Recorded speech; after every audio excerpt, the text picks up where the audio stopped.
안녕하세요. 오늘은 대항력에 대한 얘기를 좀 해보겠습니다. 대항력. 대항력이 얘기가 좀 있죠. 대항력에서도 일단 임대차 계약을 했어요. 임대차 계약을 했는데, 주택임대차보호법 상에 전입신고가 가능한 것만 얘기를 하는 거예요. 지금 상황이. 일반 임대는 해당 사항이 안 됩니다. 자, 근데 이제 임차인의 배우자만 주민등록 전입 신고를 했다는 얘기예요. 이럴 경우에 대항력이 인정되느냐, 이 내용에 대한 얘기를 좀 하려고 합니다. 자, 일단은 한번 찾아볼게요. 주택임대차보호법에 주택임대차보호법이라는 게 있고요. 대항력은 일단 세 가지 요건이 필요해요. 근데 이제 우리 3조 1항 잠깐 보시면 3조에 대항력이라는 표현이 나옵니다.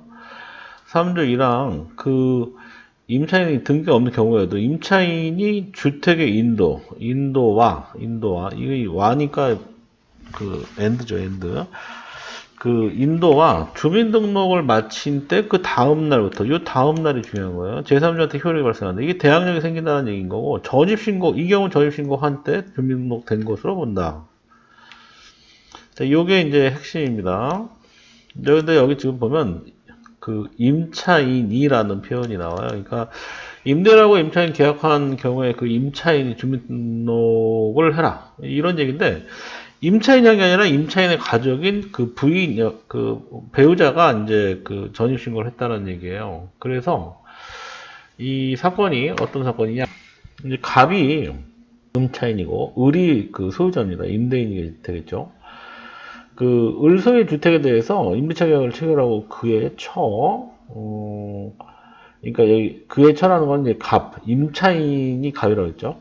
임차인의 처와 가족들이 함께 입주를 했어요. 입주를 했는데, 갑의 주민등록은 사업상 필요에 의해서 다른 곳에 둔 채, 사업상 필요에 의해서 일단 임차인 갑의 주민등록을 그대로 두고, 사업상의 이유로, 그의 처만 주민등록 전입신고를 하고, 갑과 나머지 가족은 2개월 후에 전입신고를 했다는 얘기예요.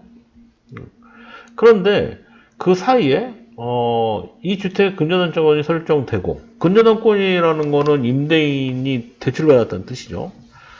은행이 될 수도 있고 개인한테 대출을 받을 수도 있고, 어쨌든 근저당권이라는 걸 설정을 하게 된 거예요. 그러니까 등기사항 증명서 상에 근저당권이 명시가 된 겁니다. 설정이 되고 지금 근저당권이 실행돼서 경매 절차가 진행 중에 있습니다. 뭘 못 갚은 거죠, 한마디로. 그래서 갑은 경매 절차의 매수인인 병한테 주택 임대차 보호법상 대항력을 갖게 되는지요? 라는 게 이제 질문이에요. 궁금한 사항인 거죠.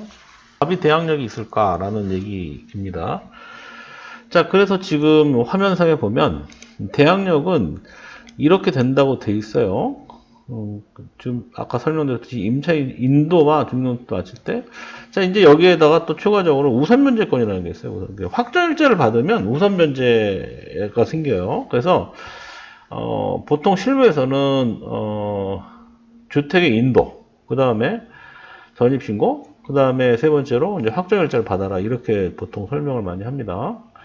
자, 근데 이제 이 해당하는 건은 판례가 있어요. 이제 무슨 판례냐면, 이 임차인의 가족이 들어가도 괜찮은지에 대한 내용입니다. 그래서 이게 이제 대법원 판례가 있는데 94 2134 여기 보면 한번 찾아볼게요.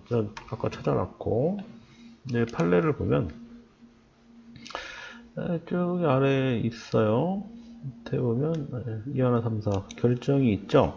자, 여기 이제 보시면 다른 내용 중요한 건 아니고, 여기 이제 주택임대차 보호법상의 대항 요건인 주민등록에 배우자나 자녀의 주민등록도 포함되는지에 대한 여부에 대한 판시입니다. 그래서 판결 요지를 좀 보면요, 밑에 다에 보면 주택임대차 보호법상 대항 요건인 주민등록은 임차인 본인뿐 아니라 그 배우자나 가족 등 가족의 주민등록을 포함한다라고 판시하고 있죠. 이제 판결이 이렇게 된 거예요. 그래서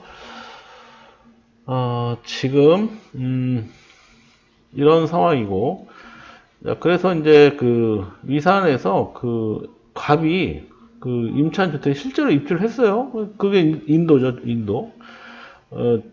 실제로 입주를 했고, 그 그 배우자가 주민등록을 마쳤죠.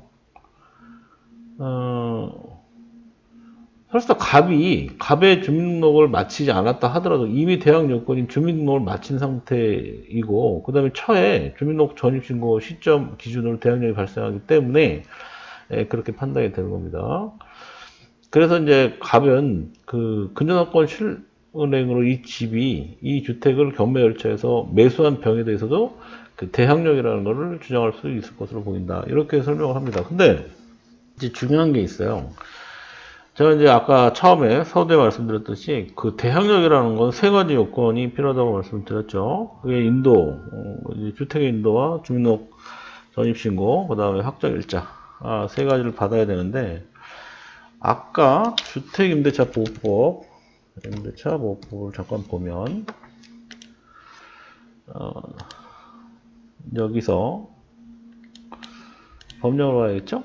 네, 그래서 여기서 이제 다시 본문을 찍으면 대항력 등이라고 되어 있고, 자, 여기 이제 다음날이라는 게 표현이 나와요. 다음날부터 제3자한테 효력이 발생한다. 인도와 주민등록 마친 때 그 다음날부터 효력이 발생한다.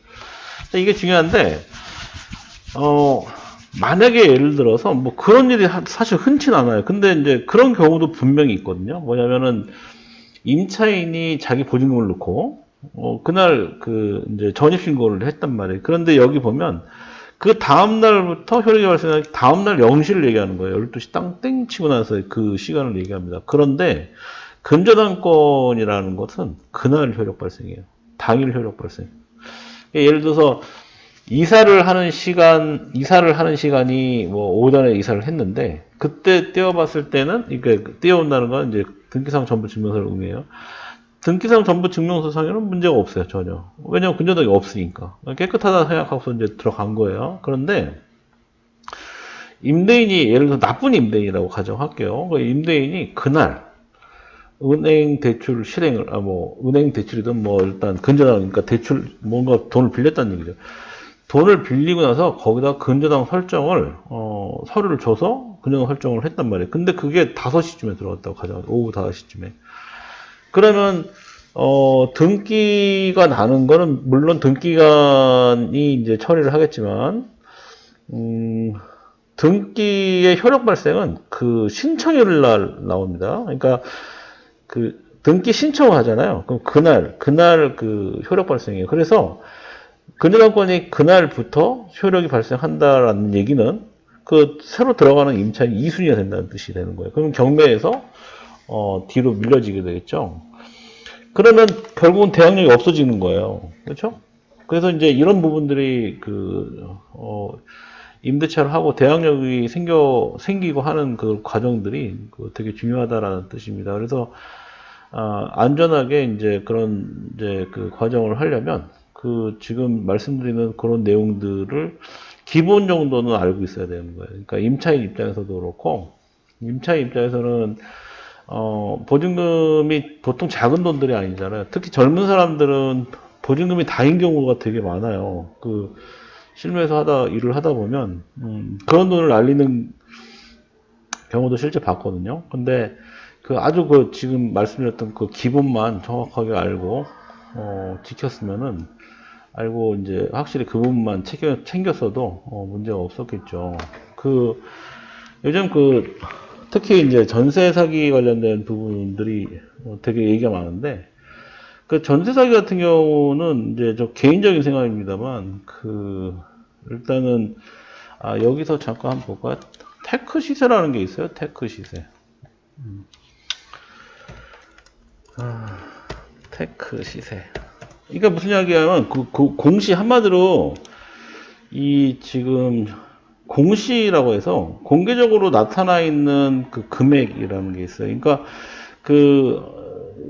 그 테크 시세에서 나타나는 이제 보통 이제 이런 표현 쓰면 좀 그런데 그 KB 시세라는 게 있어요. KB 시세. KB 시세가 있고 테크 시세라는 게 있습니다. 그래서 테크 시세상에 나타나는 그 하한가 금액이 있거든요. 그 예를 들어서 하나만 제가 한번 볼게요. 잠깐.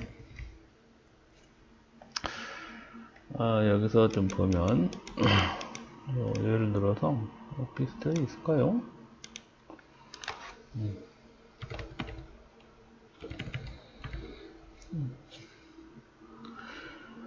이렇게 치고 안 나오네요. 그냥 이렇게 치겠습니다. 이렇게 치겠습니다. 그러면 이렇게 뜨겠죠. 그러면 여기서 골라서 오피스텔 한번 볼게요.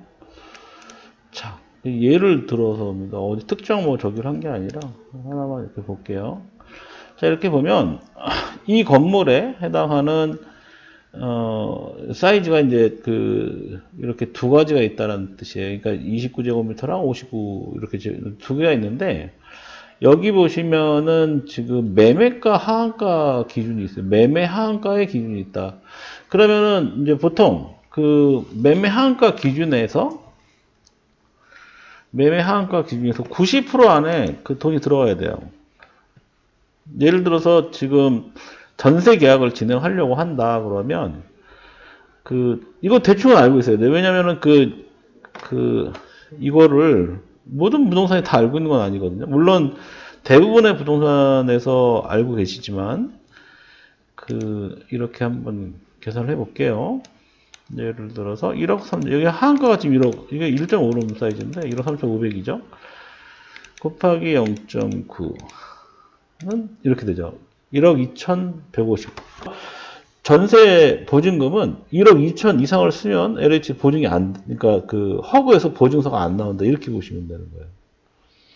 그러니까 보증서가 중요하잖아요. 그러니까 들어갈 때 보증서를 확실히 100% 받아야지만 나중에 반환도 받을 수 있고 하는 거잖아요. 근데 이제 이렇게 공시가 되어 있지 않은 시세가 이렇게 나와 있지 않은 예를 들어서 다세대라든지 이런 빌라 같은 경우에는 뭔가 이렇게 공시성이 좀 약하다고 그러다 보니까 이제 무슨 서울에서 전세 사기라든지 그런 문제들이 되게 많았던 거예요. 그래서 제가 말씀드리는 이런 내용들만 이제 체크하셔도 그러니까 90% 안에 들어가서 실제로 대출을 받을 수 있는 물건이다 그러면 안전하게 계약을 하셔도 됩니다. 그래서 이제 그런 내용들이고 여기 같은 경우는 지금 참고로 제가 말씀을 드렸지만 이렇게 지금 하한가 90%가 1억 2,150만 원이었잖아요. 그러면은 실제로는 은행에서 이렇게 신청을 하는 경우에 1억 2천 원 쓰면 약간 불안합니다. 보통 한 몇백만 원 정도 차이가 좀 나야지만 안전하게 보증서 발급이 되거든요. 그래서 이제 대출이 안 될 경우에 이제 반환을 받는다라는 등의 이제 특약을 좀 넣는다든지 해서 계약을 진행하시는 게 낫겠죠, 아무래도. 그 부분은 나중에 한번 또 깊이 또 설명을 드린 날이 좀 있을 것 같네요. 자, 오늘은, 대항력에 대한 얘기를 했는데, 추가로 좀 궁금하신 사항이 있거나 하면 또 댓글 남겨주시면 답변 드리도록 하겠습니다. 좋아요, 구독 눌러주세요.